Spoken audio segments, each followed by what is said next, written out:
ಹಾಲಿನ ರೇಟ್ ಎಷ್ಟಾಗಿದೆ ನಿಮಗೆಲ್ಲ ಈಗ? ಹಾಲಿನ ರಿಜಿಸ್ಟ್ರೇಷನ್ಗೆ ಎಷ್ಟಾಗಿದೆ?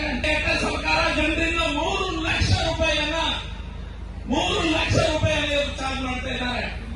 ಜನರ ರಕ್ತ ಹೀರಿ ಜನ ಸತ್ತು ತೊಂದರೆ ಇಲ್ಲ.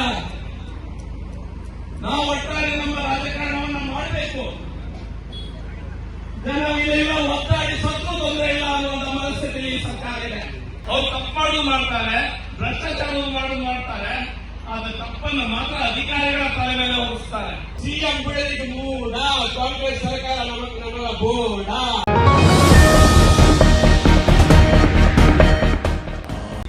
ಸುರತ್ಕಲ್ನಲ್ಲಿ ಮತ್ತು ಬೆಂಗಳೂರು ದಕ್ಷಿಣದ ಮಹಾನಗರ ಪಾಲಿಕೆಯಲ್ಲಿ ಟೌನ್ ಮುನ್ಸಿಪಾಲಿಟಿ ಎಲ್ಲೆಲ್ಲಿ ಚುನಾಯಿತ ಲೋಕಲ್ ಬಾಡಿ, ಅರ್ಬನ್ ಬಾಡಿಗಳಿವೆ, ಅಲ್ಲೆಲ್ಲ ಏಕಕಾಲದಲ್ಲಿ ಇವತ್ತು ನಾವು ಪ್ರತಿಭಟನೆ ಮಾಡಬೇಕು.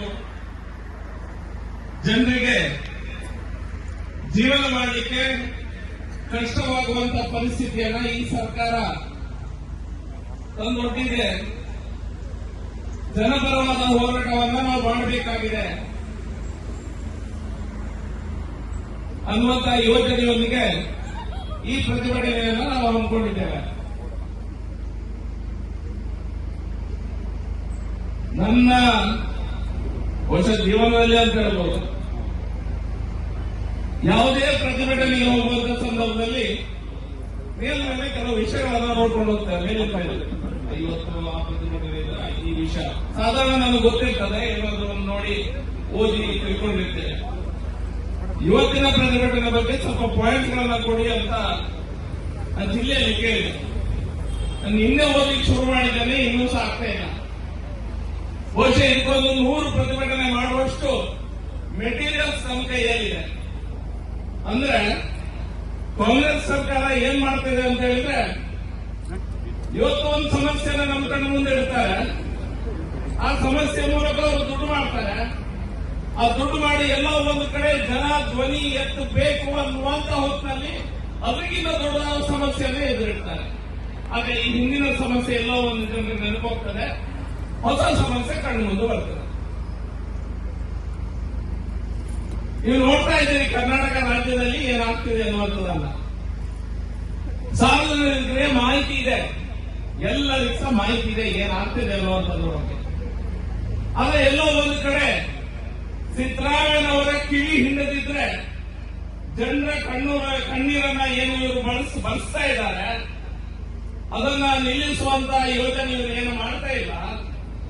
ಇದು ಮುಂದೆ ಇನ್ನೂ ಜಾಸ್ತಿ ಆಗುವಂತ ಹಂತದಲ್ಲಿ ಇದೆ ಅನ್ನೋದು ನನ್ನ ಗಮನಕ್ಕೆ ಬರ್ತಾ ಇದೆ. ಇವರ ನಡವಳಿಕೆ ಹೇಗಿದೆ ಅಂತ ಹೇಳಿದ್ರೆ, ದೊಡ್ಡದಾದ ಭ್ರಷ್ಟಾಚಾರ ಮಾಡ್ತಾರೆ. ಭ್ರಷ್ಟಾಚಾರ ಮಾಡಿದ ನಂತರ ಆ ಇಲಾಖೆಗೆ ಸಂಬಂಧಪಟ್ಟಂತ 2-3 ಅಧಿಕಾರಿಗಳನ್ನ ಸಸ್ಪೆಂಡ್ ಮಾಡ್ತಾರೆ. ದುಡ್ಡು ಮನೆಗೆ ತಗೊಂಡು ಹೋಗುವುದು ಸಿದ್ದರಾಮಯ್ಯ ಮತ್ತು ಅವರ ಕ್ಯಾಬಿನೆಟ್, ಸಸ್ಪೆಂಡ್ ಆಗುವುದು ಅಲ್ಲಿ ಕೆಲಸ ಮಾಡುತ್ತಿರುವಂತ ಅಧಿಕಾರಿ. RCB ಕಪ್ಪು ಬಿದ್ದಂತ ಕಪ್ಪು ಅವ್ರು ಗೆದ್ದಂತ ಸಮಯದಲ್ಲಿ ಸಿದ್ದರಾಮಯ್ಯ ಅವರು ಏನ್ ಮಾಡಿದ್ರೆ ನಿಮಗೆಲ್ಲರಿಗೂ ಗೊತ್ತಿದೆ. 11 ಜೀವಗಳನ್ನು ನಾವು ಕಳ್ಕೊಂಡ್ವಿ.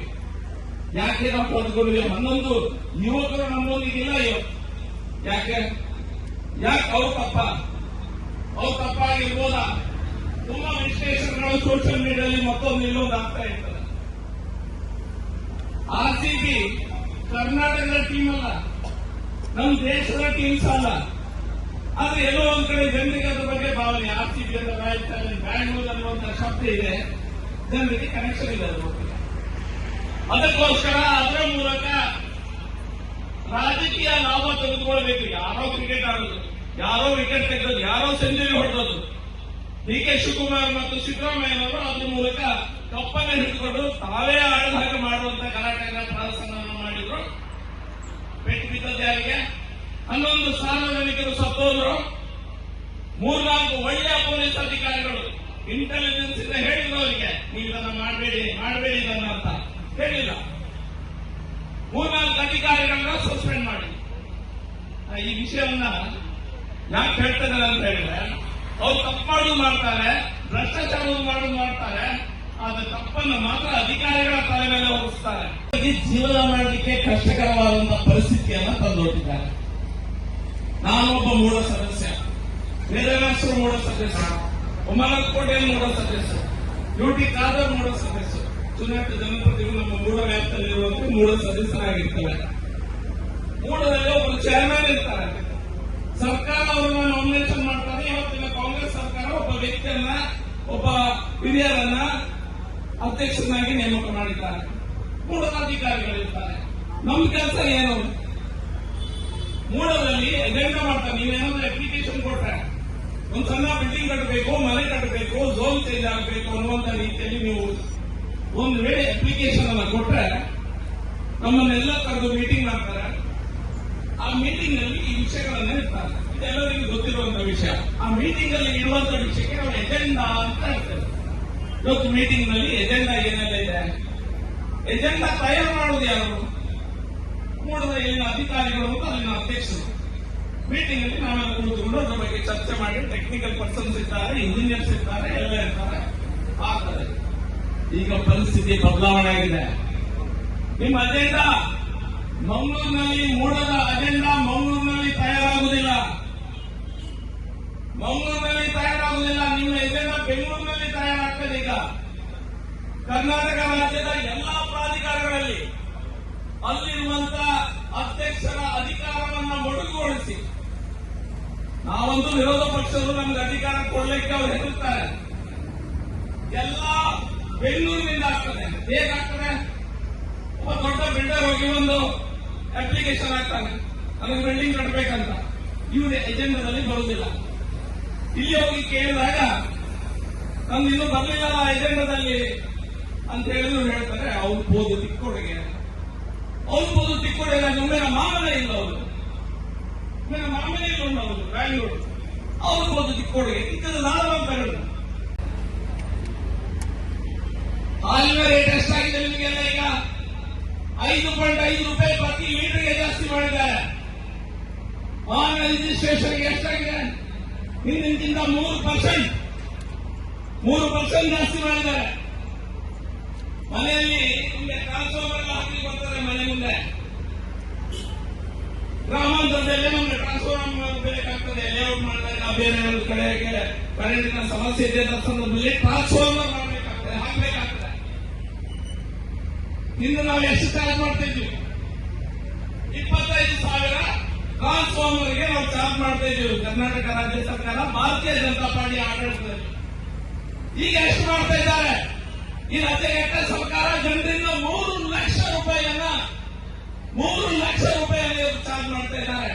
2,75,000 ರೂಪಾಯಿ ಜಾಸ್ತಿ ಚಾರ್ಜ್ ಮಾಡ್ತಾ ಇದ್ದಾರೆ. ಜನರ ರಕ್ತ ಹೀರಿ ಜನ ಸತ್ತು ತೊಂದರೆ ಇಲ್ಲ. ನಾವು ಒಟ್ಟಾರೆ ನಮ್ಮ ರಾಜಕಾರಣವನ್ನು ಮಾಡಬೇಕು. ಜನ ಇಲ್ಲ ಒತ್ತಾಡಿ ಸತ್ತು ತೊಂದರೆ ಇಲ್ಲ ಅನ್ನುವಂಥ ಮನಸ್ಥಿತಿಯಲ್ಲಿ ಈ ಸರ್ಕಾರ ಇದೆ. ಜನ ಸತ್ತು ತೊಂದರೆ ಇಲ್ಲ ಅಂತ ಶಬ್ದವನ್ನು ನಾನು ಯಾಕೆ ಯೂಸ್ ಮಾಡ್ತೇನೆ ಅಂತ ಹೇಳಿದ್ರೆ, ನಿಮ್ಮ ಹತ್ತಿರದಲ್ಲಿ ಇರುವಂತಹ ಪ್ರೈಮರಿ ಹೆಲ್ತ್ ಸೆಂಟರ್ಗೆ ಹೋಗುವಂಥದ್ದು ಹೋಗಿ, ನಿಮ್ ಯಾವುದೇ ಪ್ರೈಮರಿ ಹೆಲ್ತ್ ಸೆಂಟರ್ಗೆ ಹೋಗಿ ನೀವು. ಸರ್ಕಾರ ಮಾತ್ರೆ ಮದ್ದು ಕೊಡ್ತಾ ಇಲ್ಲ. ಡಾಕ್ಟರ್ಗಳ ಕಿಸೆಯಿಂದ ಕೈ ಹಾಕಿ ಬೇಜಾರಾಗಿ ಪಾಪ ಬಡವ ಬಂದಿದ್ದಾನೆ, ಮಾತ್ರೆ ಕೊಡದಿದ್ರೆ ನಮ್ಮ ಜೀವನಕ್ಕೆ ಸಮಸ್ಯೆ ಬರ್ಬೋದು. ಸರ್ಕಾರಿ ಅಧಿಕಾರಿಗಳು, ಸರ್ಕಾರಿ ಡಾಕ್ಟರ್ಗಳು ಕಿಸೆಯಿಂದ ಕೈ ಹಾಕಿ ಪ್ರೈವೇಟ್ ಮೆಡಿಕಲ್ ಶಾಪಿಗೆ ಹೋಗಿ ಮದ್ದನ್ನು ತಂದು ರೋಗಿಗಳಿಗೆ ಕೊಡುವಂತಹ ಪರಿಸ್ಥಿತಿ, ಇಂಥ ಒಂದು ಹೀನಾಯ ಪರಿಸ್ಥಿತಿ ನಮ್ಮ ಎದುರಿದೆ. ಏಳದ ಕರೆಂಟ್ ಫ್ರೀ ಕೊಟ್ಟರು, ಏಳದ ಜನರಿಗೆ ಶಾಕ್ ಕೊಟ್ಟರು, ಸಿಎಂ ಬಿಡಲಿಕ್ಕೆ ಮೂಡ, ಕಾಂಗ್ರೆಸ್ ಸರ್ಕಾರ ನಮಗ ಬೋಡ.